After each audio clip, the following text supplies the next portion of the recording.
क्षेत्र के गुलाब बाग की है, जहां अपहरण किए गए बालक को बाढ़ पुलिस ने किया बरामद। मामा के साथ खुद रची थी अपहरण की साजिश। 8 घंटे बाद बाढ़ पुलिस ने किया बरामद। मामा भांजा को भेजा गया जेल। बाढ़ एएसपी अरविंद प्रताप सिंह ने किया प्रेस कॉन्फ्रेंस। बीएनपी न्यूज के लिए बाढ़ से संवाददाता अभिरंजन कुमार की रिपोर्ट। लड़की का नाम जूली है, उसको इन्होंने कॉल की थी, तो उनके माध्यम से हमें कॉल रिकॉर्ड मिला और उसमें ये बात सामने आई थी कि ये उसको भी मना कर रहे थे, किसी को बताया ना जाए, जिससे संदेह और गहरा हुआ कि हम कहाँ पर हैं और कहाँ जा रहे हैं।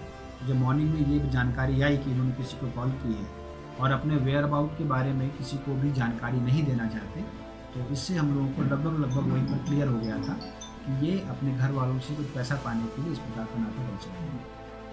को अर्ली मॉर्निंग में कुछ घटनाक्रम हुआ था, जिसको लेकर राजकुमार पिता रामाश्रय यादव ने गुलाब बाग के रहने वाले हैं, इन्होंने बाढ़ थाने में थानाध्यक्ष के पास आकर ये शिकायत दर्ज कराई कि उनके भांजे के अपहरण की आशंका जताई उन्होंने। उसके आधार पर कांड संख्या 1122 धारा 365 भादवी के अंतर्गत दर्ज किया गया था। जब इस कांड की अग्रिम अनुसंधान की दिशा में थानाध्यक्ष बाढ़ और थानाध्यक्ष मोकामा विशेष रूप से ये दोनों लोग सक्रिय हुए, तो आगे ये जानकारी मिली कि ये अपहरणकर्ता का एक फ़ोटो भी है वहाँ पर आया, जिसमें उनके हाथ पैर बंधे हुए थे और कुछ पैसे मांगने की संभावना भी उस मैसेज में व्यक्त की गई थी। लेकिन प्रारंभ से ही जो जांच इन लोगों ने की, मामला कुछ संदिग्ध लगा था।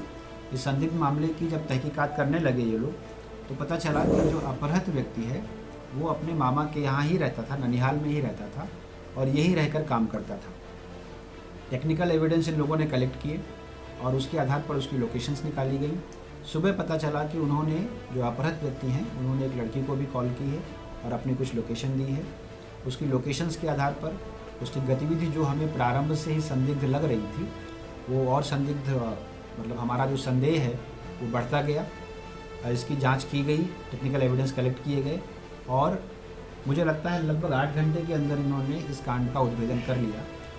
कांड का उद्भेदन करने के बाद जो जानकारी हमारे सामने आई कि जो अपहृत व्यक्ति है, उनके जो छोटे मामा हैं प्रमोद कुमार, इन दोनों ने मिलकर ये साजिश रची थी और इनका उद्देश्य ये था कि घर से कुछ पैसे ले लिए जाएं, जिसके आधार पर दुकान चलाई जा सके, जिसके लिए इन्होंने ये पूरा अपहरण का नाटक रचा और मैसेज के माध्यम से अपने ही घर से कुछ फिरौती मांगने की भी कोशिश की इन्होंने। यही बाढ़ का ही इन्होंने मैदान का दुकान से लिए टेप ले गए थे ये लोग और उससे हाथ बांधकर इन्होंने वहाँ पर अपनी फ़ोटोज़ भी भेजी थी।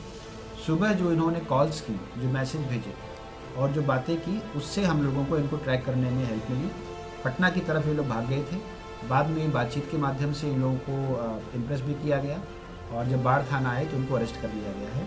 इन दोनों लोगों को अभी हिरासत में रखा गया है और कांड का अनुसंधान जिस दिशा में गया है, उस दिशा में हम लोग आगे आने वाले समय में चीटिंग, डिसऑनेस्ट इंटेंशन, प्रॉपर्टी की डिलीवरी करने के लिए जो इन्होंने किया, तो इसलिए हम 420 और 120B में चार्जशीट करेंगे और हम इन लोगों को फॉरवर्ड कर रहे हैं।